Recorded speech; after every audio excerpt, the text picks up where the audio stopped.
Well, we are currently engaged in a series of messages that I've entitled DC on Mission, Discovery Church on Mission. We as God's people are called by God to live on mission, which is exactly what the followers of Jesus did following his ascension to heaven. The book of Acts, which tells the story of the unfolding mission that was carried out by the followers of Jesus, is the book that we've been going through for the last several months. We find ourselves now in chapter 21. The main character at this point in the story is Paul, most commonly known as the Apostle Paul. Paul is making his way to Jerusalem. Now, he's been told early in the chapter, I discussed this last weekend, that he's been told that danger, trouble awaits him in Jerusalem. He was urged and encouraged not to go there.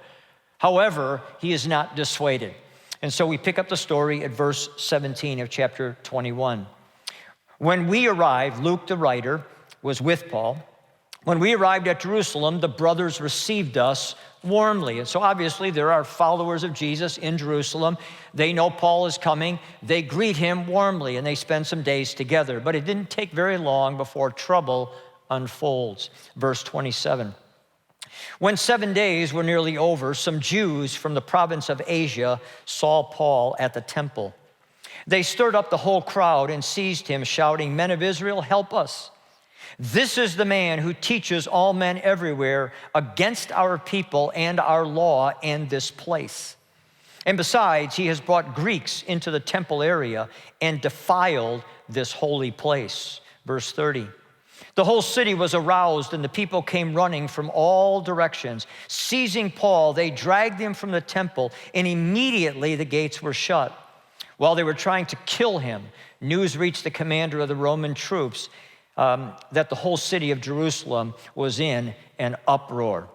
So trouble unfolds upon Paul. Thankfully, at this point, the Roman soldiers in the area intervene, and they, in effect, rescue Paul because he was about, as it says, to be killed.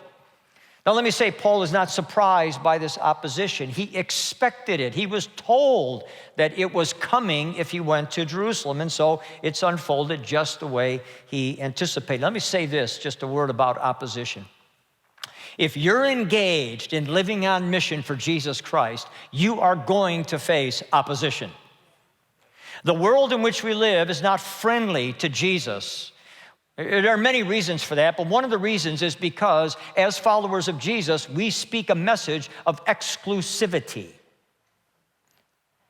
Jesus said, "I am the way, the truth, and the life, and no one comes to the Father but through me." In other words, there is no other way to a relationship with God apart from Jesus Christ. The fact that we make this claim puts many people on the outside looking in. Now, obviously, God wants them in, but they are under a belief system that there is another way. And the fact that they see us claiming, as Paul did, that Jesus is the only way, puts them in opposition. Friends, if you're living a life on mission for Jesus Christ, you are going to face opposition. In fact, let me go so far as to say that if you're living a life as a follower of Jesus and you're not facing opposition, then you need to pause and ask yourself, what's wrong? What's wrong? Perhaps you're not living on mission, all right?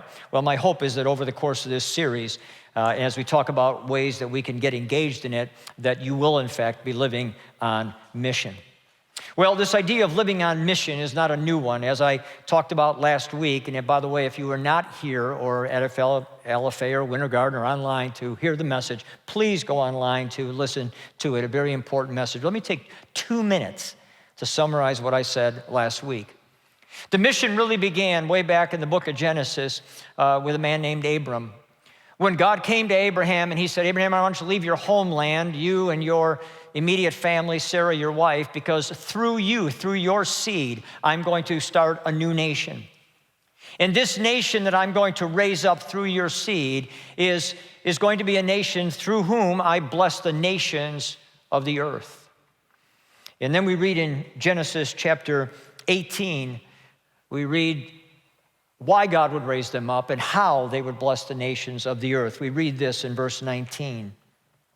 For I have chosen him, Abraham, in order that he may command his children and his household after him to keep the way of the Lord by doing righteousness and justice.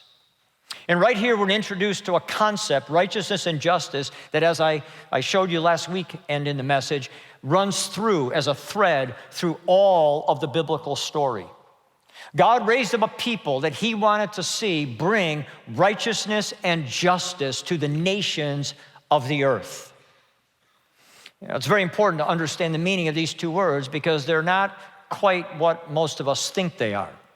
Righteousness, for most of us, is defined as good or morally upright behavior, doing the right thing. We would say that a righteous person is a good person or a morally upright person. Well, that's just a small part of what righteousness biblically means. Righteousness, more accurately defined, means being in right relationship. Being in right relationship.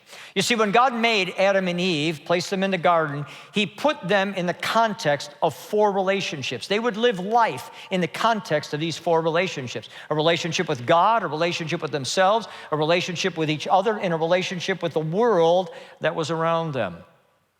We're thousands of years, obviously, removed from the Garden of Eden, but friends, how do we do life today? We do it in the context of 4 relationships.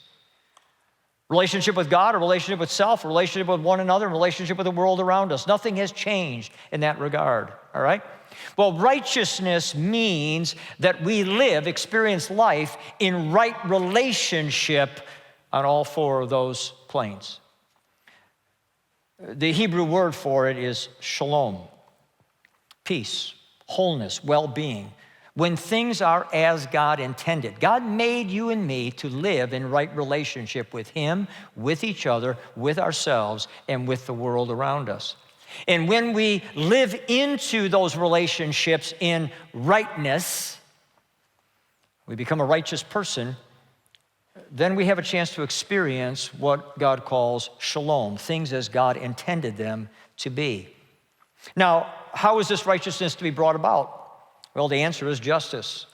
Justice is defined biblically as the action one takes to restore righteousness. In other words, we're to treat other people in such a way as to bring about righteousness for them, in them.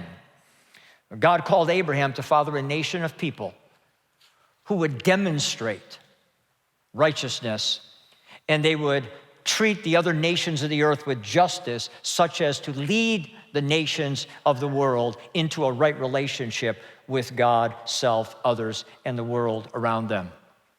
Well, this nation called Israel didn't do a great job of carrying out this mission.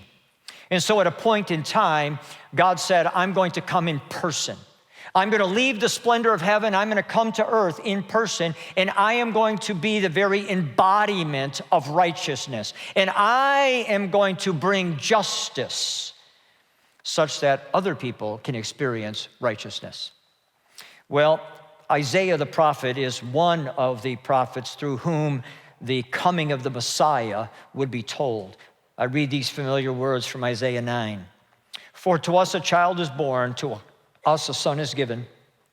The government will be on his shoulders, and he will be called Wonderful Counselor, Mighty God, Everlasting Father, Prince of Shalom.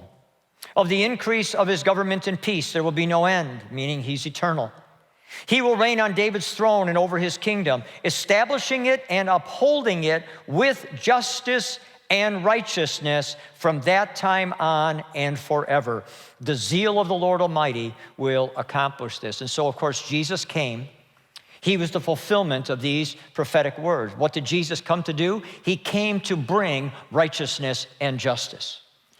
He died on a cross, he was buried, he rose again in order to pay the penalty for your sin and mine, the chaos that sin brought upon us. He stepped into our chaos and made it possible for us to be made right with God. Once being made right with God, we have a chance then to be made right with ourselves, right with others, and right with the world around us. We have an opportunity to experience shalom. And then we too are called to be a people of righteousness and justice. Well, This week in the message, I want to go a step further, and I want to take this a bit deeper, and I want to help you unpack this on a more practical level as far as what righteousness and justice looks like in everyday life. All right? I want to do this by going to a conversation that Jesus had with the Jewish religious leaders. It's a very important conversation. It's a conversation that 3 of the 4 biographers of Jesus write of. Matthew, Mark, and Luke, who all wrote around the same time, tell this story.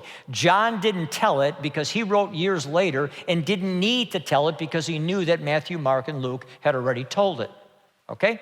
So all 3 of them tell the story of the same conversation. It's an important conversation. Matthew tells of it in chapter 22, starting at verse 34. Follow along as I read. The Pharisees, religious leaders, Jewish religious leaders, got together. One of them, an expert in the law, tested him, Jesus, with this question. Teacher, which is the greatest commandment in the law? Jesus replied, love the Lord your God with all your heart and with all your soul and with all your mind. This is the first and greatest commandment.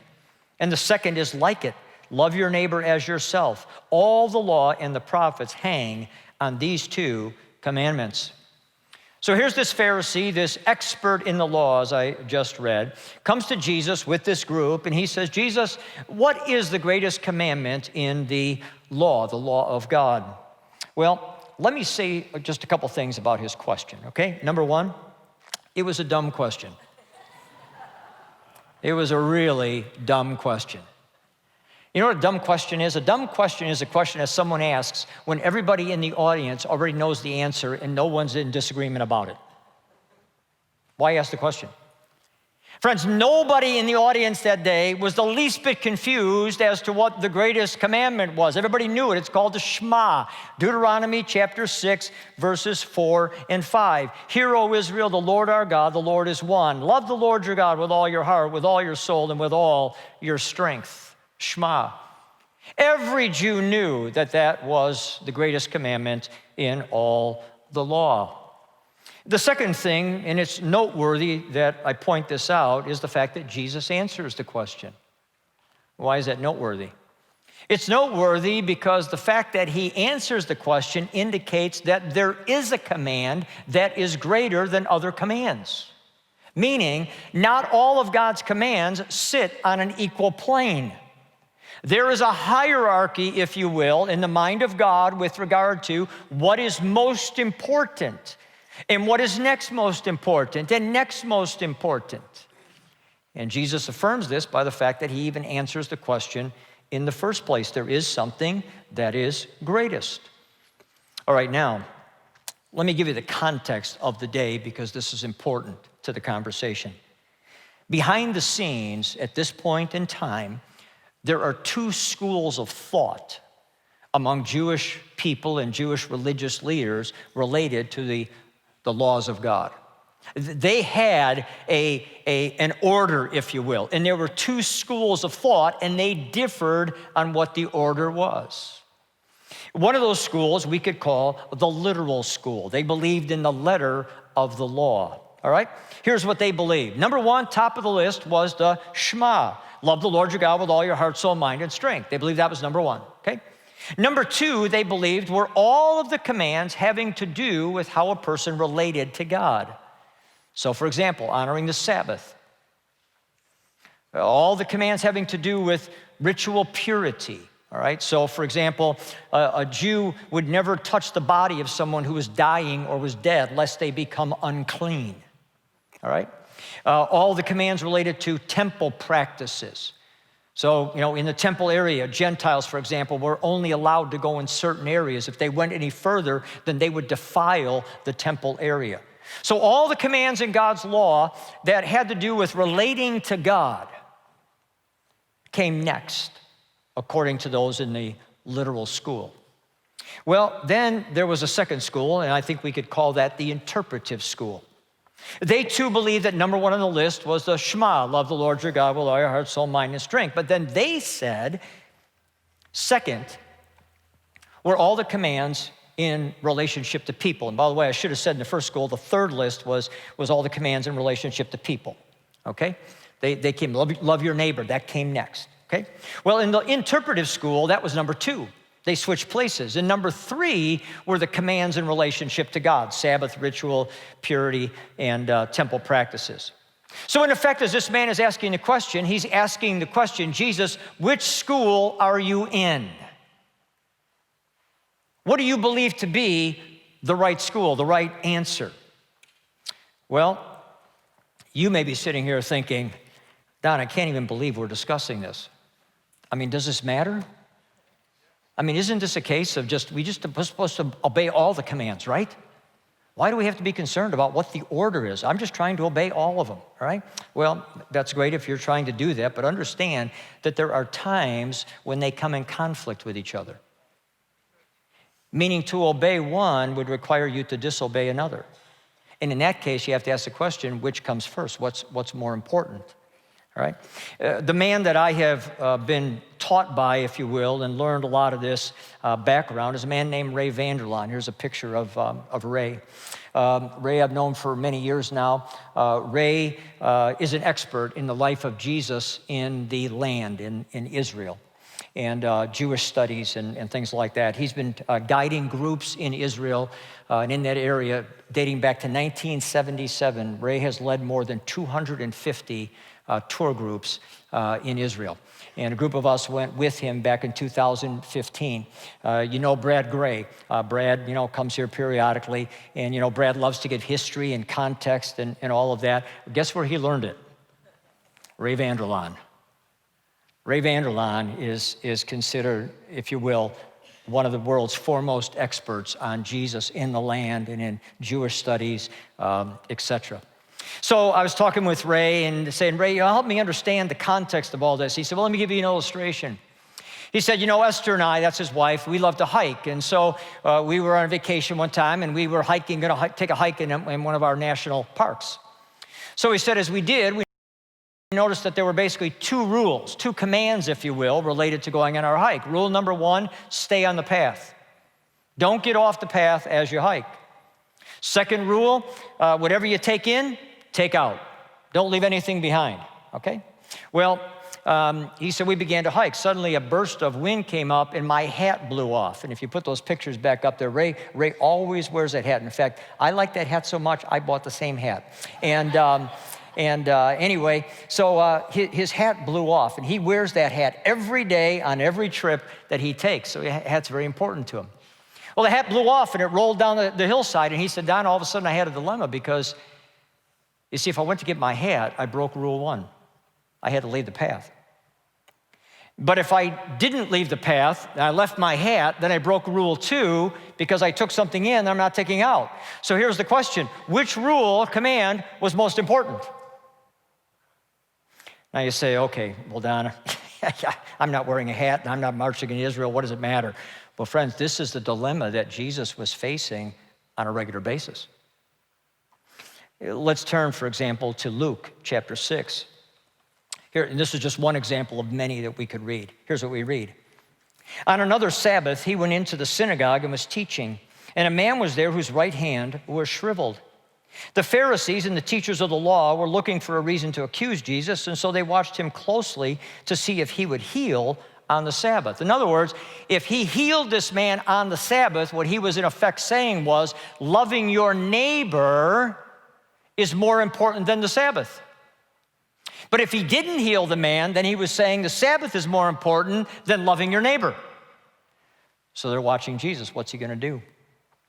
We pick up the story. But Jesus knew what they were thinking. Of course he did. And he said to the man with the shriveled hand, get up and stand in front of everyone. So he got up and stood there. Then Jesus said to them, I ask you, which is lawful on the Sabbath, to do good or to do evil, to save life or to destroy it?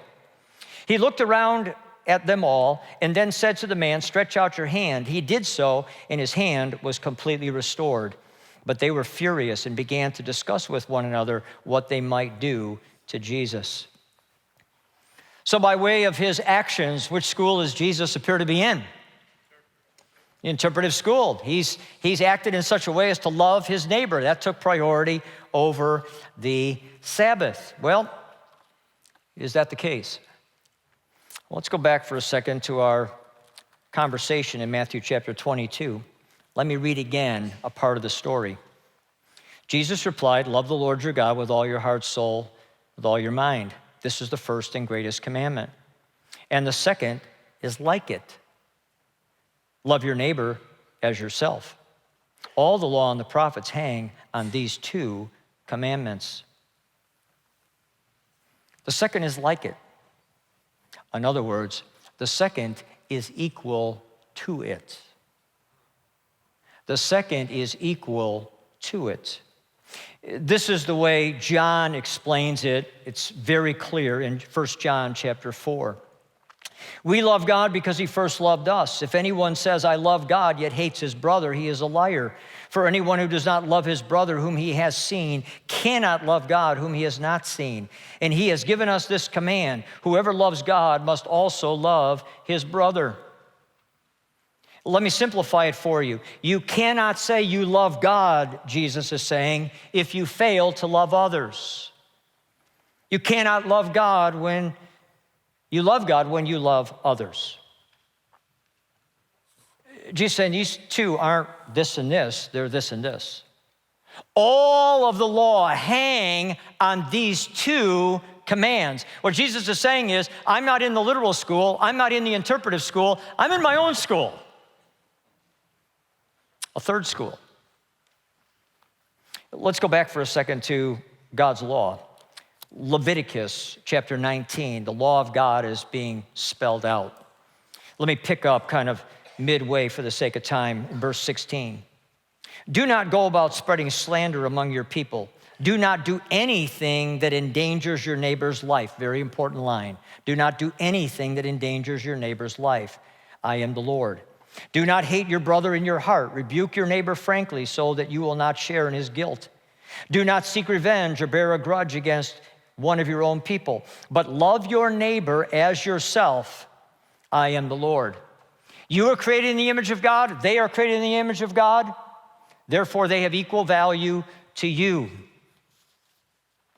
So what Jesus does, friends, is he elevates this command to love your neighbor by saying, to love your neighbor is to love God. To love your neighbor is to love God. And to not love your neighbor is to not love God. The Hebrew concept, I learned this from Ray, is called pekua nefesh. Pekua nefesh. Pekua nefesh means never harm, never destroy life. Always preserve, always save life. So in every situation in dealing with another person, the all-important question is, will my actions toward this person harm and destroy life, or will my actions preserve and save life? Always do that which saves life. So friends, the implication on a very practical level for us is, life begins at conception and it ends at natural death. I'll let you fill in the blanks as to the practical applications of that. Conception to natural death. All right? Pekua nefesh. Always, always take actions which preserve, save, and enhance life. Ray gave me this illustration. He said, I was making a trip back from Israel, and I was seated on the plane next to a fireman. The fireman had been in Israel, and specifically Jerusalem, for some kind of a conference. The fireman said there was suddenly a fire that broke out in a house in one of the most Orthodox sections of Jerusalem, and so the fire truck was sent to put out the fire. However, the Orthodox Jews who lived in their area would not allow the truck to go down the street to the house because driving on the Sabbath would constitute work. In fact, he said they put cars on each end of the street to prevent anybody from driving in or out. He said, well, fortunately, there was a rabbi that was on hand, and the rabbi came and he asked this question: is there anybody in the house whose life is in danger? The answer came back, no, all the people are out of the house. However, there are adjoining houses, and if we don't put out the fire, then we risk having the people in other houses catching on fire and being harmed. And so the rabbi said, move the cars and let the fire truck in. Paku nefesh, always act in such a way as to save life. Here's what's interesting, Ray went on to say. However, after putting out the fire, they would not allow the truck to drive back out. They said, you can come back and get it tomorrow.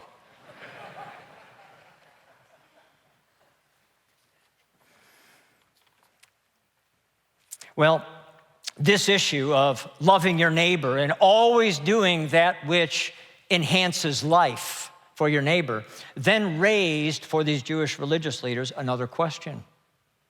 Matthew, in his telling of the conversation, doesn't go on in the story, but Luke does. And so we flip over to Luke chapter 10, and this is what we read there. Starting in verse 27, we'll pick up the conversation. He answered, love the Lord your God with all your heart, with all your soul, and with all your strength, with all your mind, and love your neighbor as yourself. You have answered correctly, Jesus replied. Do this, and you will live. But he wanted to justify himself, meaning, I know that was a dumb question, so let me ask another question. Who is my neighbor? Who's my neighbor? Now you may say, well, who's my neighbor? I mean, like anybody's your neighbor. No, not to a Jew. You see, to a God-fearing Jew, a neighbor was another God-fearing Jew. For some Jewish religious leaders, Gentiles would not have been considered their neighbor. A Gentile would have been considered beneath them, like, for example, the Romans. And so this expert in the law asked the question, well, who's my neighbor? Who is it that I need to love? Well, Jesus then goes on with a parable. In reply, Jesus said, a man was going down from Jerusalem to Jericho when he fell into the hands of robbers. They stripped him of his clothes, beat him, and went away, leaving him half dead. A priest happened to be going down the same road, and when he saw the man, he passed by on the other side. So too a Levite, when he came to the place, saw him and passed by on the other side. Now, sometimes when people read this parable, they think, well, what cruel individuals. Friends, it wasn't about cruelty, it was about the law. You see, for those in the literal camp, which is apparently who this priest and Levi, they're in that camp, they would have seen the touching of this body of a guy who's dying as that which would make them unclean. And so therefore, out of their desire to obey the law of God, they didn't do that. They passed on the other side. Well, then Jesus goes on in the story. And he says, but a Samaritan, as he traveled, came where the man was. And when he saw him, he took pity on him. He went to him and bandaged his wounds, pouring on oil and wine. Then he put the man on his own donkey, took him to an inn, and took care of him. The next day he took out 2 silver coins and gave them to the innkeeper. Look after him, he said, and when I return, I will reimburse you for any extra expense you may have. This is obviously, many of us know, to be the parable of the Good Samaritan. All right, now why would Jesus choose to insert a Samaritan into the story? Why not a Roman? Why not a fellow Jew? Why would he insert Samaritan? Well, friends, the simple reason he inserted the Samaritan is because no Jew would have ever considered a Samaritan to be his or her neighbor. You see, a Samaritan was a mixed breed, a half Jew, and as a result, they were less than. In fact, to a Jew, the Samaritans were a despicable group of people. In very plain language, scum of the earth. In Israel, the Samaritans had their own land territory. When a Jew, full-blooded Jew, would go from north to south or south to north, instead of walking the most direct route, which would take them through Samaria, they would go around it because, as they saw it, if they went into the land of the Samaritans, just by going into the land, they would become unclean. So they viewed Samaritans as despicable people, scum of the earth, people who were less than, certainly not a neighbor. Well, Jesus then finishes the story and he says this, which of these 3 do you think was the neighbor to the man who fell into the hands of robbers? The expert in the law replied, the one who had mercy on him. Jesus said to him, go and do likewise. Friends, Oh, to see the look on the faces of those religious leaders when Jesus said this. This was a mic drop moment. This was a shocker. You mean to tell me a Samaritan is my neighbor? I'm supposed to treat a Samaritan justly in such a way as to make him or her righteous?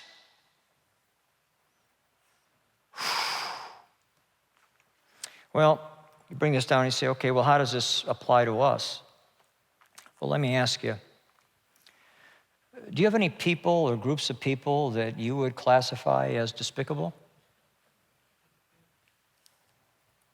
Scum of the earth? Less than? For example, the person who traffics young girls on the street. Your neighbor? The person who says there is no God? The person whose lifestyle morally is in opposition to what you believe to be right before God? The person who practices a different religious faith, including those who hold guns and want to kill people who believe differently than they do? A person on the other side of the political aisle? A communist? A Marxist? Jesus said in the Sermon on the Mount, love your enemies and pray for those who persecute you. Friends, that's who our neighbor is. And if God's people were in fact to take up this challenge to love neighbors such as those I just mentioned, friends, God's people would change the world.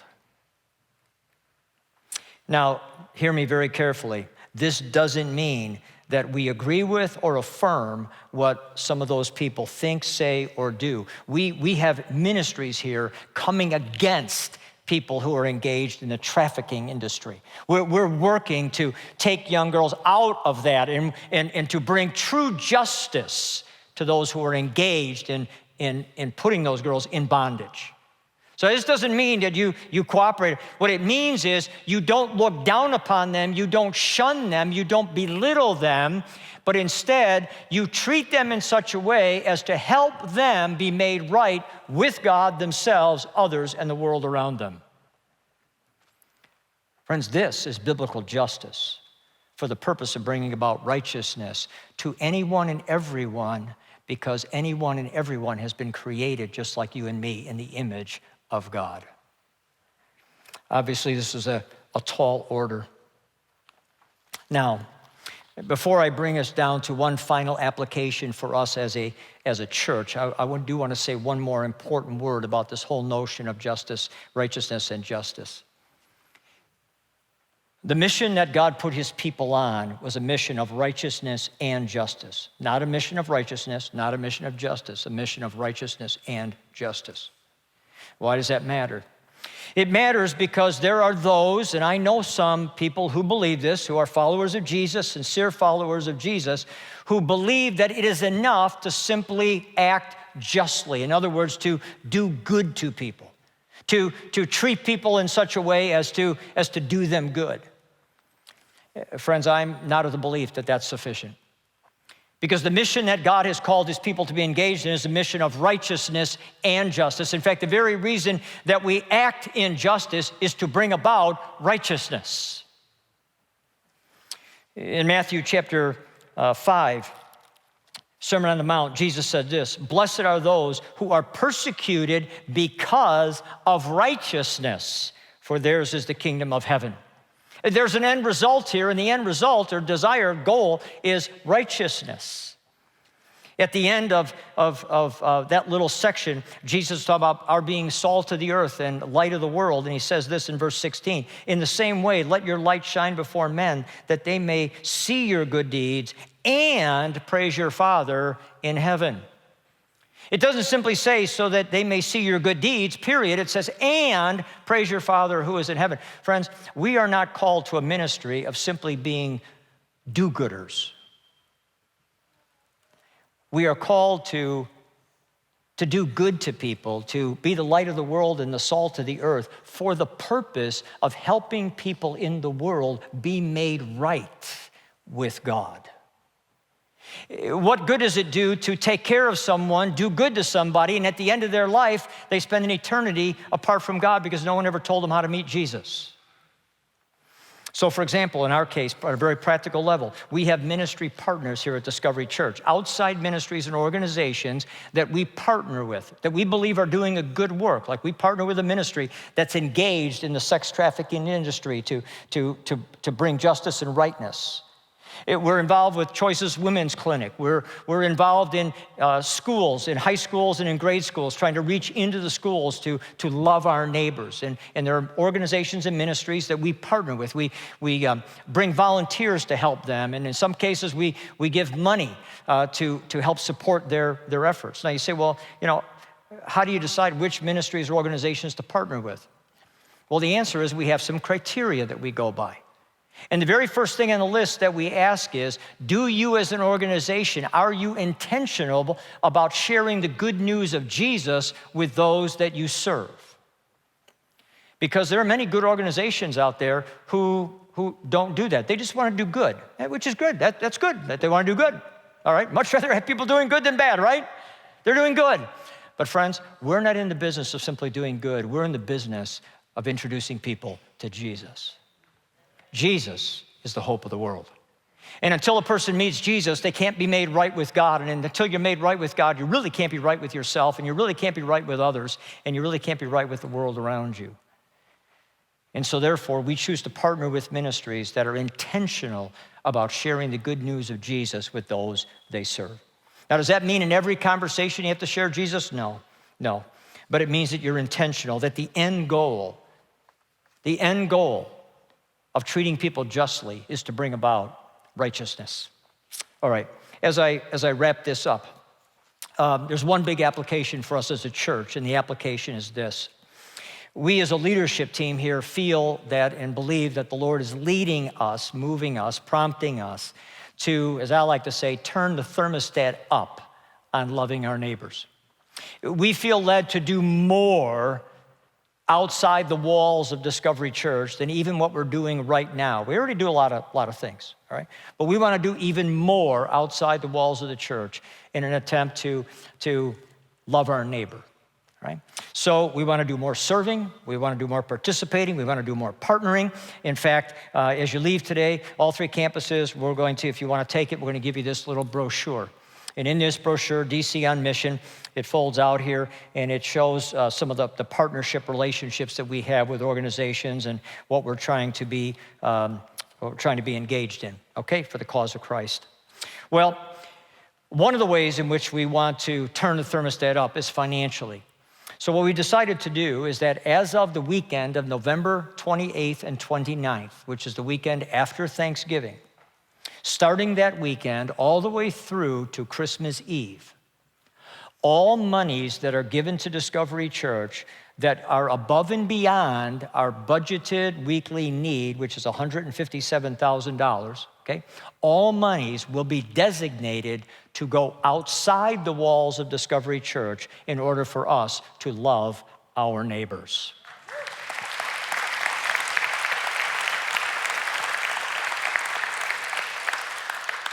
And so here's what I would ask of all of you who are a part of Discovery Church, and that is that you would prayerfully consider over these coming weeks, would God lead you to give something above and beyond what you normally give? Everything above that budgeted need will be designated to make a difference in the world around us in the name of Jesus, okay? And we'll see what God does. As you've heard me say many times before, whatever God puts on your heart, just do that. Not a penny more, not a penny less. Just do what God puts on your heart. All right, as we close, we're going to sing one more song. We're going to sing one more song at all three campuses, same song. It's a song that I heard some time ago, and I really like the song. And when I like the song, I will send a note to the music team and say, hey, what do you think of this song? And so, you know, we do some songs that I like, okay? And so I was listening to this song some time ago, and I like this song. but I didn't recommend it. And the reason I didn't recommend it was because as I listened to the lyrics, I had to say to myself, in all honesty, I'm not sure I can sing those. And I'm not big on singing lyrics that I can't mean. And I'm not big on putting songs in front of you and ask you to sing lyrics that maybe you don't mean. So I just let it go and listened to the song, but didn't recommend it. Well, I don't know, several weeks ago, I was on the phone with my two boys, and one of them brought up the song. Said, "Dad, have you heard such and such a song?" I said, "I have. I've heard that song." He said, "I like that song. That's a really good song." I said, "Yeah, it is a good song," but I said, the lyrics, tough lyrics. I mean, the lyrics about God, all true, but the lyrics that we're called to sing, boy, tough. And both my boys said, you're right. But, Dad, do we have to sing lyrics that we only fully can do, or do we sing lyrics that express the desire of our heart that we want to be able to say are true? And I said, good point. And so about a week ago, I was out running, and this song came on my playlist. And as I thought about DC on mission, and I thought about loving our neighbors and our call to what we're engaged in, and I thought, good time for this song. So I stopped running for a moment. I texted Daniel, and I said, "Hey, Daniel, next week, can the team do this song, Follow You Anywhere?" And he texted back right away, and he said, "Consider it done." So many of you may know the song, some of you may not, but as you do, and I hope you do this with every song, you pay close attention to the lyrics. Lyrics matter. Obviously, lyrics matter. May the lyrics of this song be the desire, if not the actual truth, may it be the desire of our heart. So let's stand together at all three campuses. Let the team lead us, and then we'll close.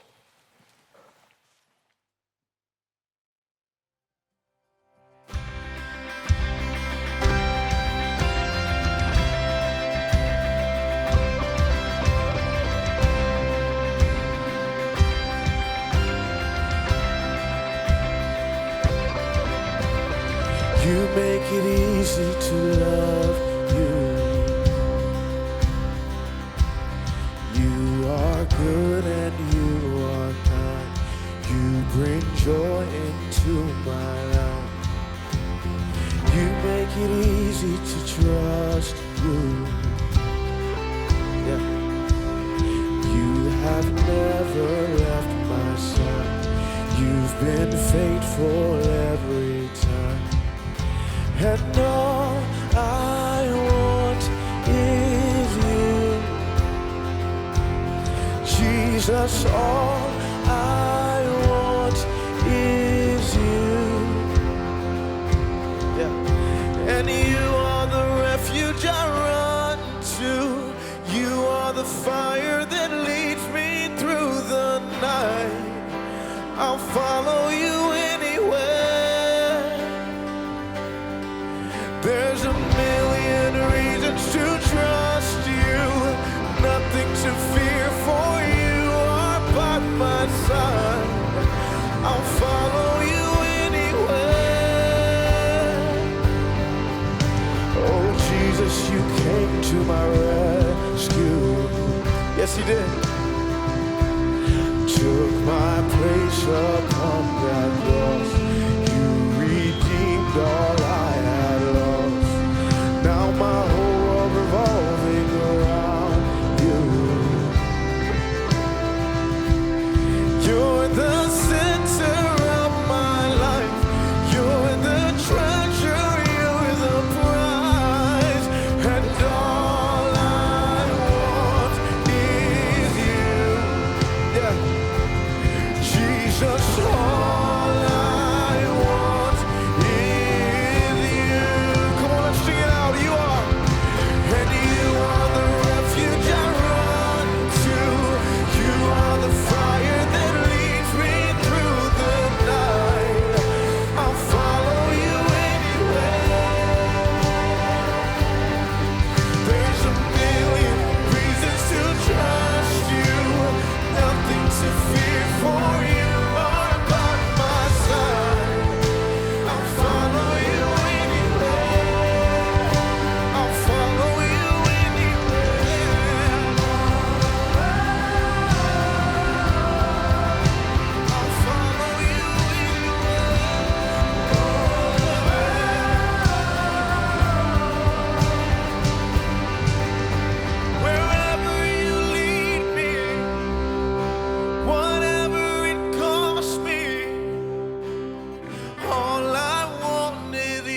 all